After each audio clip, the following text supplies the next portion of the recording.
So in this video I said that one Otterly Noah animemen video still lives in my head rent-free, with how much he treats the subject of discussion within that video as if the animemen were some kind of kaiju-sized villain that Noah felt like he needed to enforce his own brand of justice as a response to that apology video. I hate that video, but that's besides the point. Long story short, I basically said that I was dumb and stupid to even not like the video because my dumb little ADHD brain wasn't media literate enough to understand what he was saying in the video. At the time, I wanted to seem as uncontroversial and unprovoking as possible, since at the time, this was a controversial opinion when that video was still new. But around the time I uploaded that video, Otterly Noah was already in some hot water for basically plagiarizing other people's videos and false copyright striking other people's videos because they use his DeviantArt OC. I didn't like this video. I used to watch a bit of Otterly Noah's videos, before the whole drama. I thought this video was fine for a Sloptuber drama video. At the end of the day, these guys do not love anime at all. They don't care about the art, storytelling, or characterization of any of it. I honestly struggle to even call them anime tourists. They're just anime grifters. This one word has been an overused buzzword by other video essayists on the left side of the spectrum. Usually that term would refer to someone like The Critical Drinker or Nick Fuentes or Asmongold. To use such an extreme term for a video that most other people have otherwise classified it as rage bait, it's just weird. His channel name is now Noah Divergence, but you see the side of the title, Deconstructing Discourse? It used to be called Hunting Griftly Bears. And you know what other video was a part of that same series? The sequel that he made on their response video, or as he called it, an apology video. And then he put those videos in that same playlist I was talking about, with other videos talking about The Critical Drinker, Asmongold, and so on and so forth, other notorious conservative right-winged grifters. 6 months ago, I said that he was the real grifter, and I was right. So you know what? I will dog on this video, just because I feel comfortable to do so. Let me get this out of the way. The amount of times Otterly Noah says Sailor Moon and Detective Conan in this video is aggravating. Sailor Moon, Detective Conan, Sailor Moon, and Sailor Moon, Sailor Moon, Sailor Moon, Sailor Moon, Sailor Moon, Sailor Moon, Sailor Moon, and Sailor Moon, and the third Detective Conan, who's Sailor Moon, and Sailor Moon, Detective Conan, Sailor Moon. It's especially egregious in the Rose of Versailles segment when they're talking about it, because, Otterly Noah doesn't even say a word about the show. He's basically like, oh yeah, that show's very good, but you know what else is? Sailor Moon! Talk about it, you hacks! So we really are tourists, huh? Yeah, that's right. Yep. You guys want to watch some solo leveling? Yeah! I was hoping that I never had to talk about these guys again, but I guess I got it now. So not too long ago, Otterly Noah made a video about animemen's video about ranking the first episode of every year's most popular anime from 1961 to 2025. And this video was not received well whatsoever. But his video was, and rightfully so. I've already done this intro already. I have no idea what I'm doing. Why am I dragging this video so long? It was mostly just them glazing newer anime instead. Also, it had them gooning on screen to Yoko from Gurren Lagann, which is an image I wish I did not have in my head. Now, this is a very decent intro, it's quick, snappy, 2 minutes, get straight to the point, other people called him out, them praising newer anime and dogging on older ones, yada yada yada. The one thing I have a problem with is, his whole gooning to, a Gurren Lagann caricature comment that Otterly Noah has. But recently, it seems like the animemen finally took notice of this, since they just uploaded a video called We Became the Most Hated Anitubers Ever. So, does this mean they finally owned up to their mistakes and decided to give classic anime a real chance and actually look over each one in great detail? The short answer of all this? No. Unfortunately, it looks like the animemen really learned nothing here at all from this experience, since this video is just as shallow as the previous one and 10 times as disingenuous. A common theme I see in Otterly Noah's talk about this video is that it comes off as pretentious in so many levels. In a critical level, in a logical level, in a criticism level, like any kind of level. When it comes to when he says go more in depth, he's not really clear what he means by that. Like, do you want them to talk about them for like 30 minutes and stuff? And what he says there in this segment does like seem genuine and like positive and no ill will, because he's trying to say if like the anime men watches this video, is like, hey, I like you guys, you know, seem like a chill group of friends. It's just that there's a bunch of other things that you need to improve on, and I hope you become real anime critics. But then, immediately after that segment is done, nothing of what they say in this video sounds like it's actually coming from their own genuine perspective on these anime, and more like they're repeating something they heard someone else say who actually appreciates and knows about these classic anime. And of course, they keep all the same cringy transitions and unfunny jokes that were in the last video to try to appeal to their Gen Alpha audience. The brain rot pandering going on here is unbelievable. About that first point of nothing they say sounds genuine at all, honestly, they kind of have to praise the anime that they're talking about for the sake of popular demand, you know.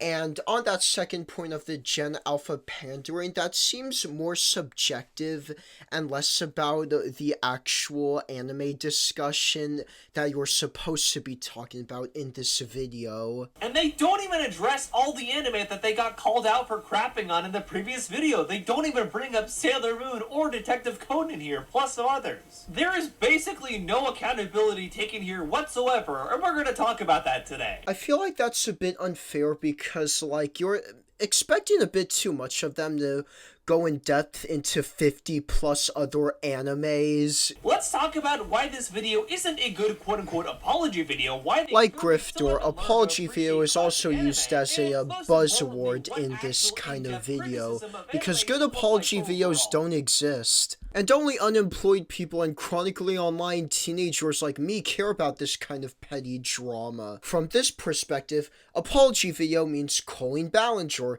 EDP, you. These kind of videos are usually known for not taking accountability or responsibility for their crimes. This is a standard for apology videos, and this makes it an easy punching bag to punch down, and it's why it's a buzzword used in this kind of video.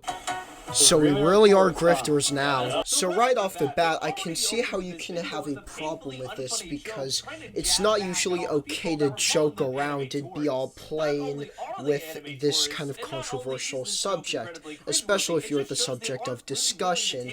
But honestly, it just seemed like they were trying to have fun. They were playing into the fact that people were calling them anime tourists, like, very heavily. And I think what purpose this skit served was to do what I just said. Opening this quote-unquote apology video with a joke of you trying to jab back at all the people that were calling you anime tourists just makes you guys look even worse. You already said that. Opening this quote-unquote apology video with a joke of you trying to jab back at all the people that were calling you anime tourists just makes... He likes repeating himself. You could have just opened up by taking accountability and actually apologizing, but you didn't do that. They actually do that 10 seconds later. Let's just skip ahead. In all seriousness, we aren't here to defend ourselves. The video we made was just outright garbage, and every person critiquing us is 1000% valid, and honestly, we deserve all the backlash that's coming to us. Let's just be honest. Okay, they're taking accountability, saying that they're wrong, saying that people's critiques were right. Let's see what Noah thinks about this.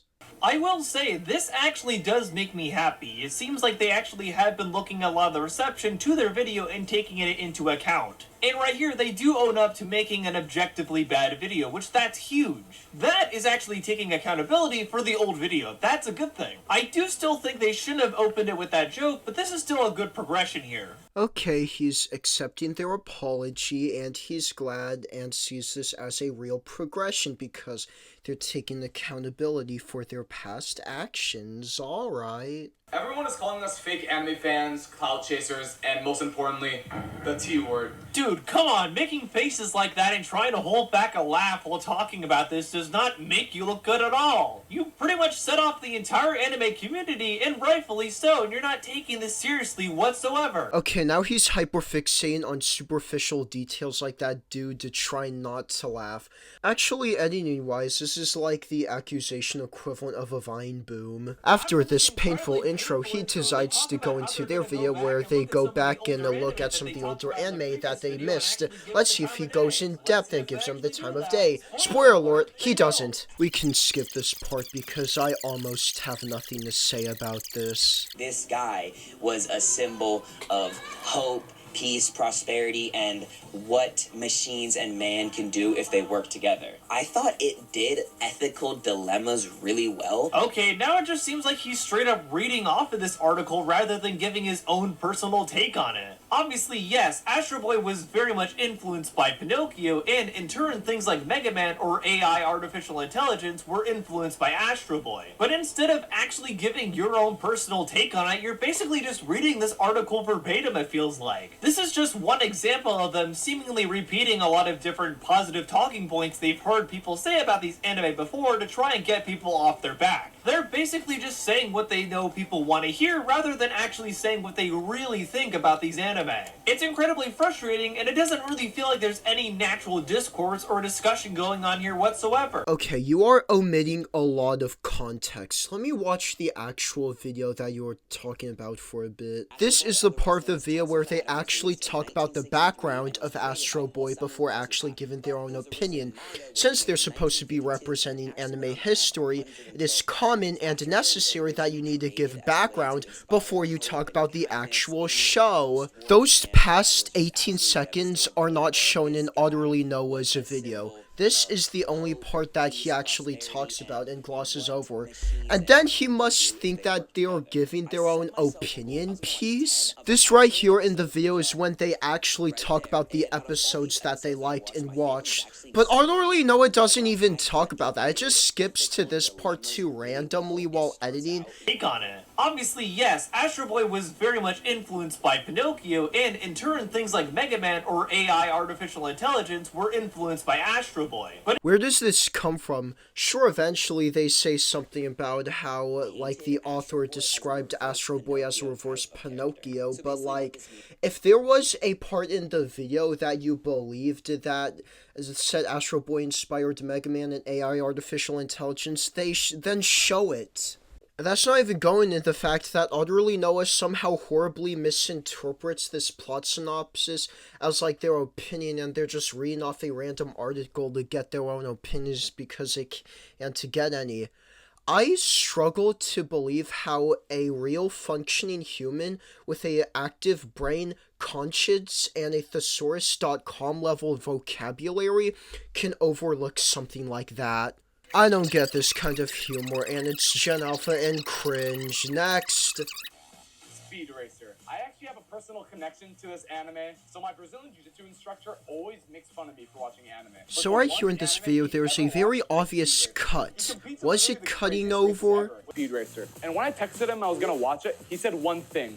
Only one is good. Speed Racer. The anime follows Go Mifune, or otherwise known as Speed since his name was changed in the US localization, who wants to be the greatest race car champion. He competes in literally. And then we're back to Otterly Noah's video. With the help of his girlfriend, his family, and his pet chimp. Nothing much important here, just mentioning an American cartoon and the Wachowski live-action movie. So this part I find interesting. In the original video, it was these two clowns who were talking about Speed Racer and put it in D tier. But for some reason, they decided to have this other member of their group talk about Speed Racer and say nice things about it instead. So why exactly didn't the original two guys who were the ones crapping on Speed Racer decide to be the ones to come forward and say nice things about it instead? If they really wanted to make this feel like a real apology, they probably would have had those two guys who were the ones crapping on Speed Racer come forward and actually give a more in-depth analysis on it. Or at the very least, have them apologize for putting Speed Racer's first episode on 2x speed and not really paying attention to it at all. But they didn't do that. They just have another guy come in and talk about it it instead. What even is this? This just feels like them trying to distract from the fact that it was initially those two guys rapping on Speed Racer and getting a very superficial analysis of it by having another member of theirs come in and say equally superficial nice things about Speed Racer instead. This isn't you taking accountability, this is just you playing defense for your team here. And you still aren't really digging into the content of Speed Racer the show, you're just talking about the background of it and talking about the Wachowskis movie they based off of it. Which, by the way, that's a great movie. Go watch that instead of these guys' video. I do agree with the first point. It would have been nice if they had one of those other two guys to, like,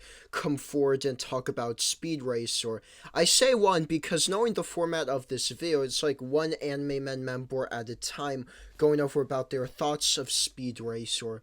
But also the so-called, like, in-depth analysis, that's another overused term that they keep using, but I'll discuss about that later.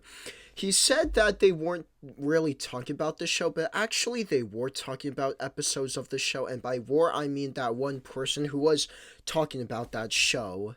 Those clips you were showing just now, he was actually talking about the show while you're saying it, he wasn't talking about the show and giving his actual opinions or in-depth analysis, as you would like to put it.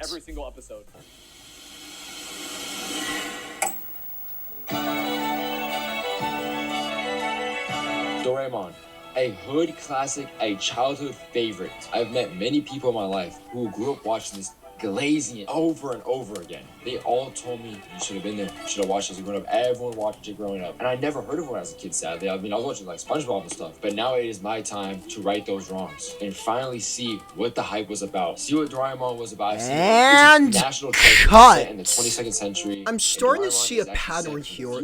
Why are you omitting so much information from the video?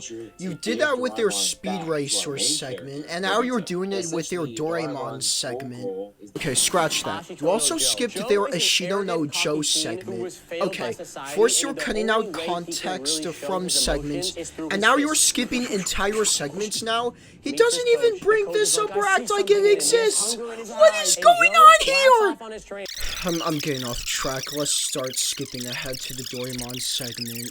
Wait, hold the phone. And the thesaurus, he also skipped over the Mazinger Z segment. Okay, back at the Doraemon section. I've seen it. It's a national treasure. But to start off, I'm going to be honest with you guys. I did not finish Doraemon. I mean, it's going to take me forever to finish that show. It has like over 500 episodes. It's been going on since the 60s. It is an OG show. It's also an episodic show, so the storyline it's not very linear. It's set in the 22nd century, and Doraemon is actually sent from the future from his great-grandson. His great-grandson is... Okay, nothing important, basically their video. Stupid ad! Okay, These guys aren't actually saying what they really like about these anime. They're either just giving a general synopsis of it or repeating talking points they've heard from other sources, neither of which is actually analyzing the show for themselves. If they would just actually put in a little bit of effort, they could actually probably come up with a real analysis and real idea of their own. the point I'm trying to make here is basically in both of those clips, he says something along the lines of, it's like they're just reading off an article and not what they were actually genuinely thinking about this anime to make people happy and get them off their back to try and avoid controversy.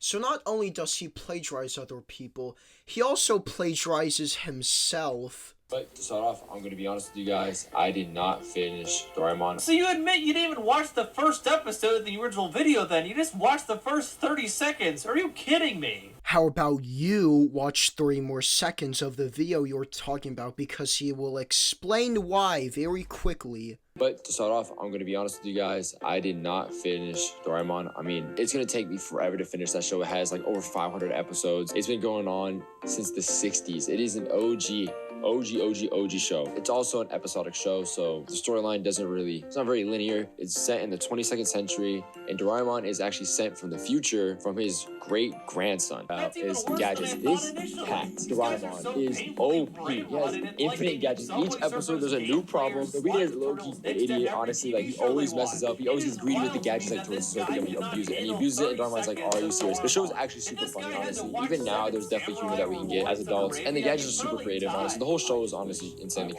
I think you can see how unfair this is at this point. He keeps beating around the bush on how the anime men don't share their own actual opinion and that they're so brain rotted they can't even watch 30 seconds. Meanwhile, he doesn't even show or attempt to show footage of the anime men talking about the show and actually reviewing it. So he just writes it off as that, assuming that we were too stupid to even catch that.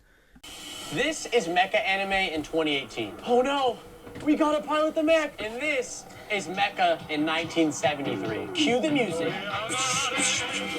I thought Gundam was gonna be some straight Buki, I'm gonna be honest, okay? Last time I watched Mobile Suit Gundam, I actually gave it a C tier. I am so stupid for ever even thinking that. When I sat down and really just watched the anime, I could see things that I didn't see before when I only watched the first episode. Because Gundam has literally influenced every single mecha anime, whether you like it or not. Blood Iron Orphans, you heard of that?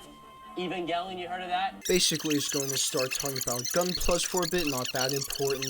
That is true. Gundam model kits have been popular for a very, very long time now. But what about the show? You're just telling me about the toy line. You're not telling me It's dark. Gundam, I did not expect to be surprisingly dark and also the most plot-focused story. There's literally an episode where his mom realizes he's prone to killing because he became so forced to killing. There's a lot of good and deep stuff in this. Honestly, it almost brings me to tears thinking about this. These people put so much work into this video and talk about the anime and say that they like it and how good the plot is, but all of that is swept under the rug when a PNG tuber with a DeviantArt OC starts shit talking all over the anime men. If I had $1 million every time Otterly Noah did this in his video, I would have enough to pay off his student loan debt and have him save up for a house.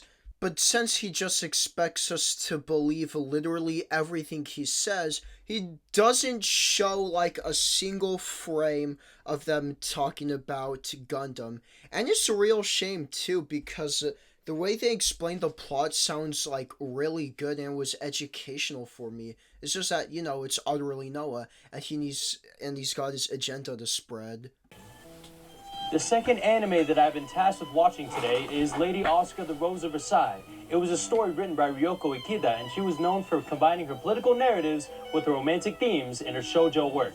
Okay, so this one makes even less sense to me. Rose of Versailles wasn't even in the original video that they did. So now they're just bringing up Rose of Versailles randomly when really they should be going back to their take on something like Sailor Moon. This whole section is basically Otterly Noah complaining about how they're not talking about Sailor Moon and instead Rose of Versailles, but he's not even saying a single word about Rose of Versailles.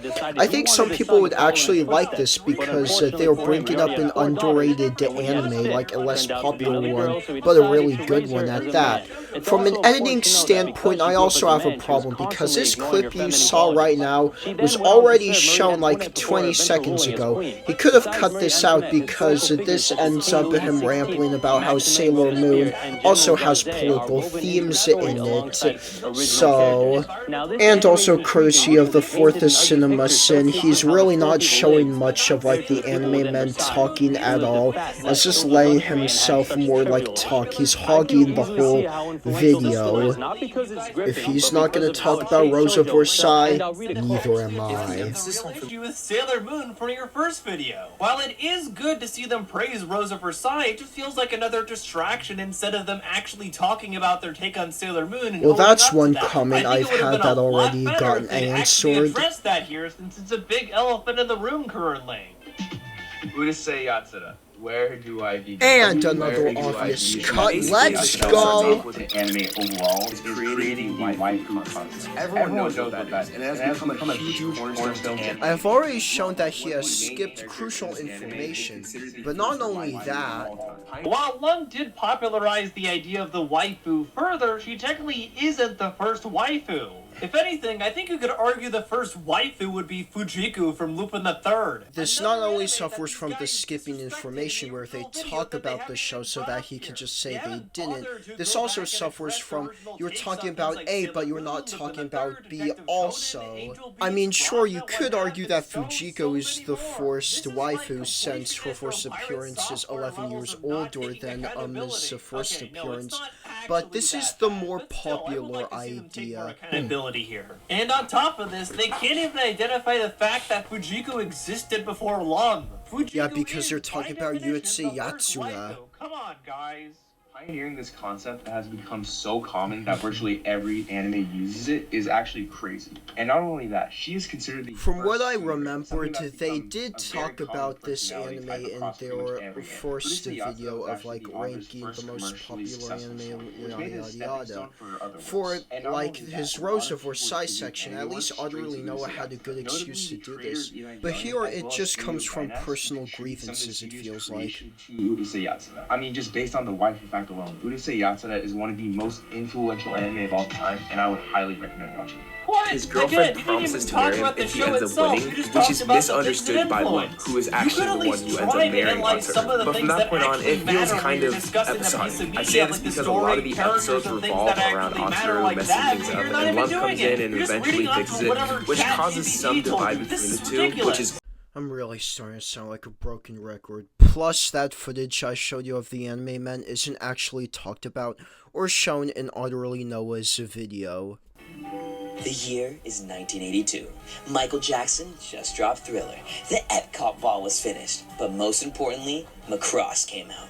And Obvious no, it's cut not again. this Even Macross I'm getting or that tired of one. this. How many Macrosses are there? Okay, it's the Super Dimension Fortress Macross. But first, maybe a little context on how Macross came to be. Studio knew it was Now more we are in-depth back at about where how Macross was Otterly actually Noah made. I cut definitely from. suggest checking out this video. It's like super informative and it's really good. Hey, here's a bright idea. Instead of pointing your audience to a different video, maybe you just talk about it yourself. If you really wanted to own up to everything you did in the previous video and right your wrongs, as you said before, you'd probably make an effort to actually do that and actually talk about this show, but you're not. You're just telling your audience, oh hey, go watch this video instead, guys, because I didn't bother to actually come up with anything to say here. If you want to find out more in depth about how Macross was actually made, I definitely suggest checking out this video. It's like super informative and it's really good. Now I know. Now, a reminder, he did say, and this is in the video that Otterly Noah made, he said verbatim that if you want a more in-depth analysis on the birth of Macross or something, I suggest you check out this video. Something along the lines. And the reason I think why he did that is because they're talking about like 9 other animes. They do not have the time to ramble 30 minutes about Macross. Now, if he did go in depth about the birth of Macross, like you said you wanted to, you would have been like, oh, why aren't you talking about the actual anime that you're supposed to be talking about, you know? So yeah, that might be another reason too. Do you want the video to be 8 hours long? No, Sam, what happens in Macross? The question you should be asking is, Sam, what doesn't happen in Macross? Are you a romance person? Well, boom, here's like a super well-written and constructed romance triangle that sometimes turns into like a romance square because there's like 4 people. And if you want action, they got these crazy mecha fights that is like so insane looking. And you want music? It has some of the best anime songs you will ever hear. Okay, could you actually elaborate on that and tell us about those 4 people, what kinds of characters they are, what kind of motivations they have? Literally, all you did was tell us that there's a love triangle in this show that sometimes turns into a love square. That's it. Man, I thought They actually do that later in the video, but... And if you want action, they got these crazy mecha fights that is like so insane looking. Are fight scenes really the only thing that you care about? Tell me about the story. Okay, bad example. He just rambles about nothing. Going forward. I won't really go into a summary that much because I kind of want you guys to experience Macross for yourself. But like basically, there's like this really big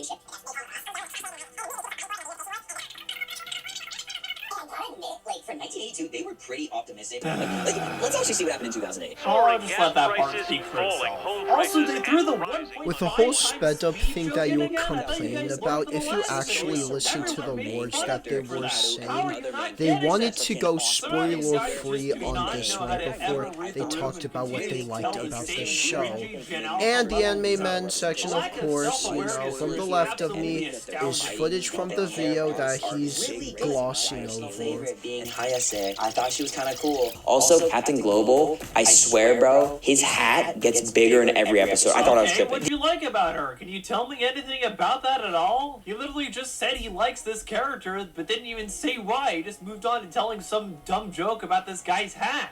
The influence of Macross can literally be seen everywhere. The Japanese idol representation, these great musical themes, and I think the way it presents its like really rich and complex storyline along with its like really good characters can be seen throughout all other anime ever. I loved it. Actually talking about why you think that. Stop using ChatGPT as shorthand and actually come up with your own analysis of this show. Macross showed that in a time of anime that a lot of times was kind of meant for kids, there could be this beautiful work of art that has such good storytelling and music. I implore you to check out Macross. Alright guys, I'm riding in my spaceship because my boyfriend is a pilot.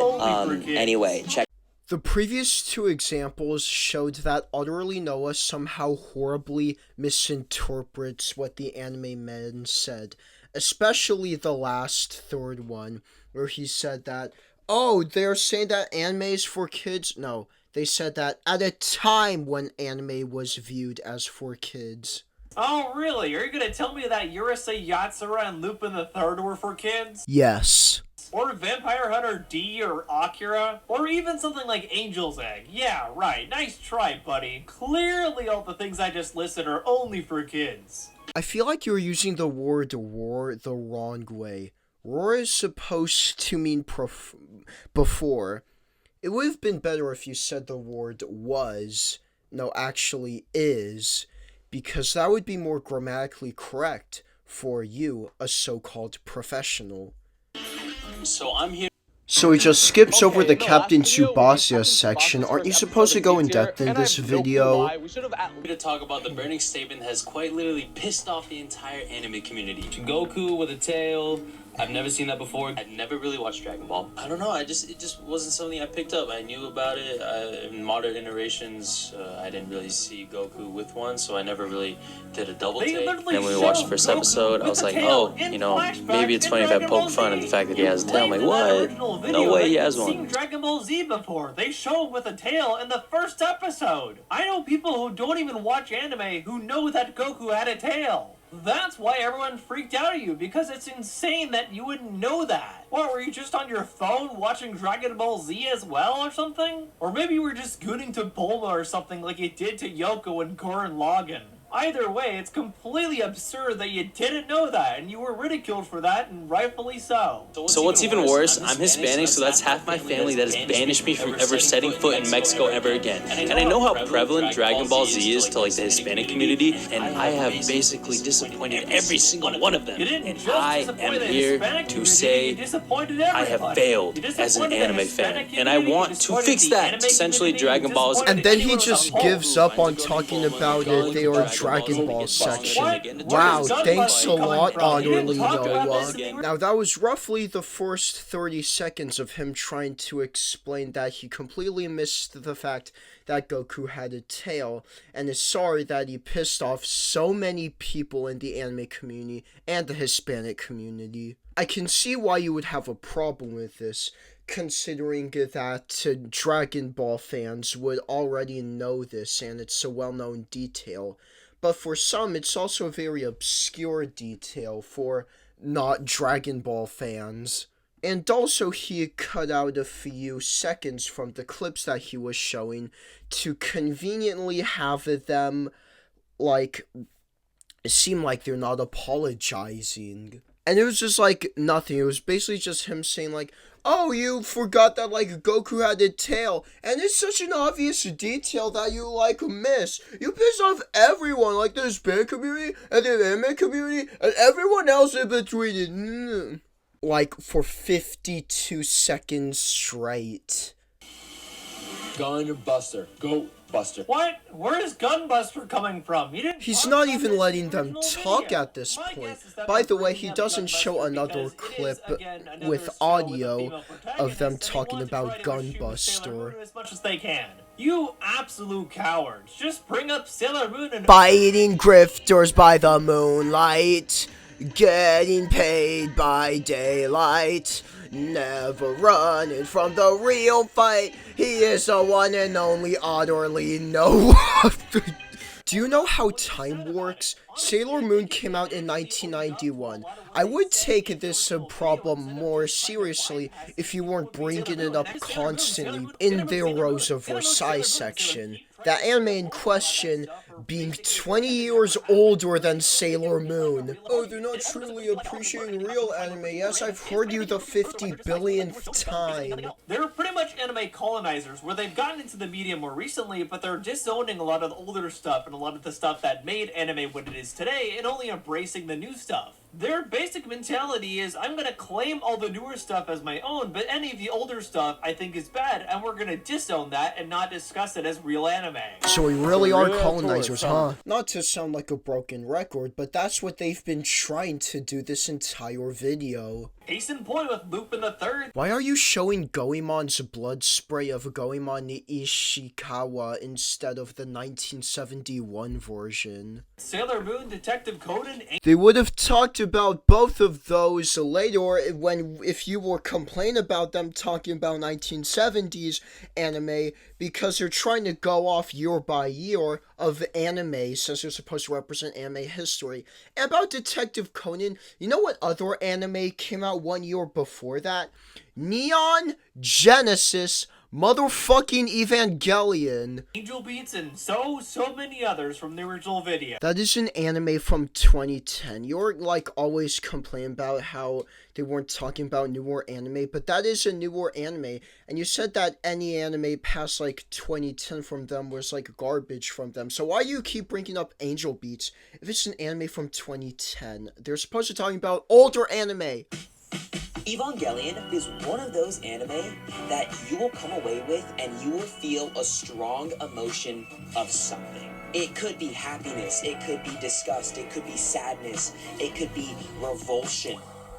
And I know this entire review and description is kind of vague, but I feel like Evangelion is the only anime I can kind of do that for. Evangelion was made 30 years ago, and people still talk about it like it was made yesterday. Evangelion gets brought up everywhere. You go to any anime store, they got Evangelion front row. They got Evangelion right there. They got Evangelion there. And I'm gonna be honest, guys, I cannot possibly tell you the influence and importance that Evangelion has over the entire history of anime in this video. Accepted and loved by people, since he felt he never got that love from his dad. You can talk about Asuka and her own really dark personal trauma, where she literally tries to off herself with her mom because she's so desperate to be seen by her mom. You can talk about Misato and her relationship with Ryoji and everything else about her character that's really in-depth and interesting. You can talk about the Jungian and Freudian philosophies featured in the show. You can talk about so many in-depth things with Evangelion. It is not a show you want to be vague with. The fact that he thinks because Evangelion is a very symbolic show with a lot of surreal elements means he gets a free pass to be vague about it is unbelievable to me. There are so many deep dive videos about Evangelion, about Ano, that are done so well that I highly recommend you watch. Watch like that one, watch that one. Watch that one. This one's really cool. My guy, I think Shinji's loneliness and self-consciousness is done so well. We're just showing further and further that you are completely I know a lot of people don't like Shinji because he's like a whiny character, but dude, he's a 14-year-old. And actually a sad fact, a lot of the character's depressive elements are actually stemmed directly from Hideaki Anno's own battle with depression. Already done before you and telling them to go watch that instead. The laziness is unreal here. I love Evangelion, but that doesn't mean you will, but that's perfectly okay. Evangelion is just one of those things that love it or hate it, you will. Like I said, out of doubt, That's it? Granted, That's they all don't you talk have to about say the on show that? a Why can't you lot, and actually even go into I detail think about that's why a bit it's done well, disappointing. like They all the could have stuff talked I mentioned more about the before, plot, but involving his instead they dad talk and more his about past how trauma, his influential subconscious it desire is. to prove So here, himself to let me everybody do around the him show and feel loved by justice. someone. You could have said anything. Alright everybody, strap in. I'm about to go in depth in this anime. More in depth than a colonoscopy. Neon Genesis Evangelion, also known simply as Evangelion or Eva, is a Japanese anime television series produced by Gainax and Tatsunoko Production, and directed by Hideaki Anno. It was broadcasted on TV Tokyo and its affiliates from October 1995 to March 1996. Wikipedia. This is one of my favorite animes of all time because I'm a dirty anime larper who's only read 3 JoJo mangas next to Saint Seiya. Because after I watched the end of Evangelion with my dad on Netflix for 50 subscribers special, because I thought it would be funny if I reacted to one of the most notoriously traumatizing movies of all time. But personally for me, I took it like a champ. I thought the movie was, bad, but that was just me pretending not to like it. Of course, I eventually got interested and fell down the rabbit hole. Welcome to my latest hyperfixation. The year is 2015 on the city in the sky futuristic Astro Boy-esque city of Tokyo Tori. Because Tokyo 1 and 2 are completely and utterly destroyed after the first and second impact. Meet our main character, Shinji, no middle name, Evangelion Akari. Here's our other main characters that I have to pay attention to. Major Misato Katsuragi, formerly titled Major and Raging Alcoholic, who from first episode and onwards has to babysit Shinji because he has no mom. Gendo, top 10 worst anime dads in anime. This guy, I forgot his name, is like really important to Norv. Ritsuko, the head scientist of Norv. I'm sorry, this was the longest clip I could find from her and the footage that I stole from Ray. So anyways, angels are attacking and Shinji's basically forced to pilot a 17,000-foot robot because the alternative would to have the military waste millions of dollars on infrastructure in favor of ICBMs and nukes and artillery that do absolutely nothing. Oh wait, you don't want to? Boo-hoo, the world's going to end if you don't do anything about it. And also our other pilot is injured. To go up there and to fight a Lovecraftian monster. Misato doesn't like this, but Ritsuko's like, whatever, who cares? We basically have to now. Eventually, with enough guilt tripping, he gets in the Eva and the episode ends before we see the fight. And that is episode 1 in a nutshell. I hate to wear a sport around here. I wonder where in the heck Ritsuko is. I'm sorry. There, I just summarized episode 1 of Neon Genesis Evangelion for you, as Otterly Noah would have wanted on his first video on TheAnimeMen. Neon Genesis Evangelion also features philosophical themes, like for example in episode 4, The Hedgehog's Dilemma is about Shinji's crippling loneliness and his desire to want to be in a relationship, but fears that he would hurt other people around him. This concept originates from the German philosopher Schopenhauer. The Hedgehog's Dilemma, or sometimes the Porcupine Dilemma, is a metaphor about the challenges of human intimacy. It describes a situation in which a group of hedgehogs seek to move closer to one another to share heat during cold weather. They must remain apart, however, as they cannot avoid hurting one another with their sharp spines, though they all share the intention of a close reciprocal relationship. This cannot occur for reasons they cannot avoid. How I would describe the pacing of the show is that the first few episodes, with the exception of episode 7, are focused more on Shinji, being more atmospheric and lonely. Episode 8 and onwards is when the show becomes more of an action-packed, Monster of the Week Ultraman-styled show. And then episode 14 happens. This is when the show starts to take a dark turn, slowly shifting from horror and then to psychological drama. There are so many plot holes in this show, and yes, they do try to explain some of it, but by the last 6 episodes, the plot details take a backseat, since the show is more interested in showing our main characters having mental breakdowns. This show is not for everyone, especially for epileptic people. Oh my goodness. I love it when pieces of media completely switch genres halfway through. I love it. Not only is this show known for having really creepy nightmare scenes, everyone in this show has family issues. Shinji, dead mom. Asuka, dead mom. Gento, dead wife. Misato, dead dad. Rei, Kaji, he's cool, I guess. One of the most famous episodes of the show being the last episode, episode 26, where Shinji basically has to figure out that he really hates himself, and he's gotta learn to not hate himself.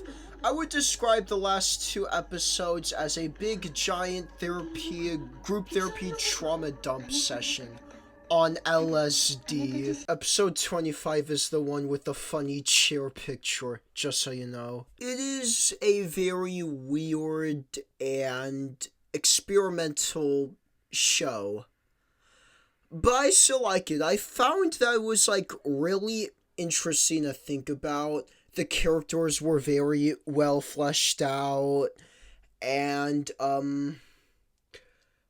yeah, it looks good. It looks really good. Well, for the most part, the animation gets a bit sloppy, but and it's maybe I should read the mangas. I've heard those were really good, but also way different from the anime and much weirder. What was this video about again? If this video gets 20 likes, I will cosplay as Shinji and go to an anime convention. Inuyasha is that one anime where every single person thought the main character was a girl at one point. Like, come on, you can't even lie. You thought Inuyasha was a girl. Inuyasha brought shonen fantasy romance to international audiences in the early 2000s. It became a staple of Toonami and Adult Swim, introducing Western viewers to anime beyond Dragon Ball Z and Sailor Moon. Careful not to say the SM word, because that's his trigger word. Okay, first of all, you still have yet to actually talk about Sailor Moon here, and secondly, you've just made it even more obvious that you're just reading this off of ChatGPT or something. Just give up the Sailor Moon thing already. They're at the year 2000, and how do you know if they're reading it off of ChatGPT or not? The most evidence you've shown so far is a short 15-second clip from their video. That's a cool name, by the way. Give me a break. I'm so tired of these clowns already. And just like that, he skips over the rest of their Inuyasha segment. Yeah, that short 15-second clip was enough for him to skip the entire thing. Series like Inuyasha, Visions of Escaflowne, and Or Battler Doombine, that's a cool name, by the way. That's a cool name, by the way. Give me a break. I'm so tired of these clowns already. I just re-edited the video, by the way. I'm assuming that's what he was talking about, but he doesn't show it, even though he talks about it.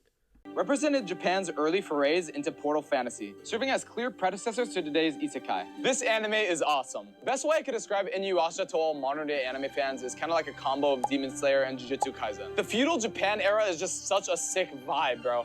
One of Inuyasha's strongest points is definitely the character designs. Like in a lot of the anime, the cool designs will be reserved for the villains and main characters, but in Inuyasha, every single person has cool designs, especially the demons. Like this one frog dude, or my personal favorite, the Thunder Brother Monten, because I relate to him since he's also suffering from male pattern baldness. Basically, there's no bland characters, and this show gets dark. There's this one episode where this mom's kid literally burns to death and haunts her. That's kind of crazy. Overall, I have absolutely zero bad things to say about Inuyasha. It just blends shonen elements combined with rom-com so well, and it kind of reminds me of Dandadan. If you love Dandadan, Demon Slayer, Jujutsu Kaisen, or just anime in general, you need to check out Inuyasha. Well, there it is. We reviewed anime like we should have in the first place. No, you bozos didn't do that at all. You gave some of the most shallow, half-baked takes I've ever seen. Man, I know I gave Kimbo Slice a lot of crap for his anime ranking video, but somehow it was still better than both of these guys' videos combined. All three are undoubtedly bad videos, but somehow the anime men's just always manage to be worse. However, I still do think this is actually a pretty big improvement over the last video. It did seem like they were genuinely apologetic throughout many moments of this video, and I think maybe they are actually trying to learn how to analyze anime better. And for that, I gotta give them props. They're actually trying to learn to be better. That's huge. That's really something I would want for anyone anyway. I want people to be able to look at media more deeply and learn how to do that. And that's really why I do the videos that I do here overall. So animemen, if you saw this, I hope you learned something from it and are able to take that going forward. I think you guys are on the right track so far. Thank you for being apologetic. I think you just need to learn how to analyze stuff better. That's all. This was definitely a good step in the right direction though. So thank you for choosing to make this follow-up video instead of just ignoring things. If you want actually good, in-depth looks at anime and Japanese media overall, I recommend checking out Mother's Basement, The Sphere Hunter, Nezumi VA, Anthony Gramuglia, The Gamers Joint, Night Sky Prince, Super Eye Patch Wolf, Bubble Tea, Bonsai Pop, Sock Sensei, and Manga Common. But what do you think of this whole situation?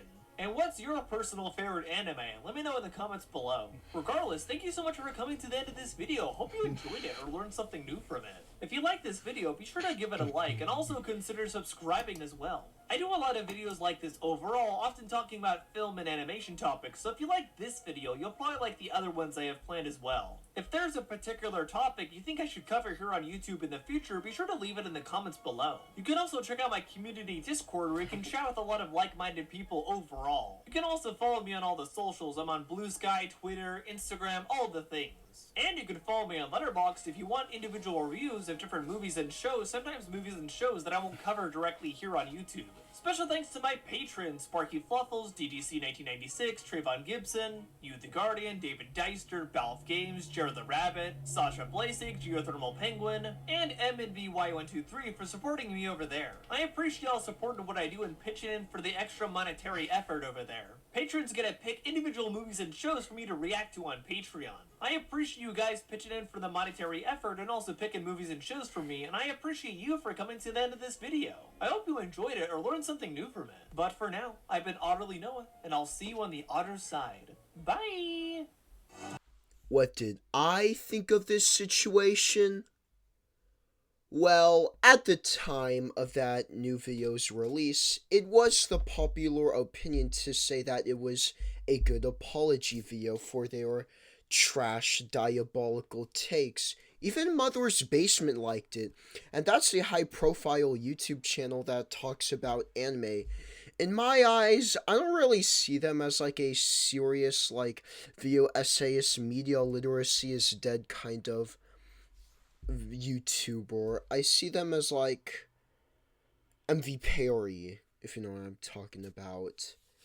But unfortunately, this kind of video, like Otterly Noah, caters to a very specific audience who most likely hasn't even watched the original video, just watched other people hating on the original video, and continue that hatred with this one. It comes across to me that he doesn't really have his own opinions and is agreeing to his own popular consensus, which distracts from the reality that the popular consensus at the time was that it was a good apology video. This isn't the worst kind of video in the YouTube drama slob community I've seen. Case in point, Lily Orchard's video, but this video lives in my head rent-free, and many others like it. It is endemic of the YouTube drama slop that is dominating the algorithm, and yeah, I will try to keep a healthy distance from these kind of videos. And one of the only reasons why I decided to make this is because my Lily Orchard video did very well, and I'm hoping that I would rekindle some of the success with this one. So yeah, that's all I gotta say. That video sucks, and so does Otterly Noah. Being a drama tuber can also be a dangerous game, because when you build up your entire reputation of doing character assassinations and, debunking controversial figures, yes, that is super lucrative, and is helpful calling out these kind of people and highlighting the bad stuff that goes on YouTube, you can also be susceptible to criticism once you get exposed and proven wrong. And as the veneer and illusion of credibility disintegrates, so will your reputation. And if you're really unlucky, you'll even become a lol cow.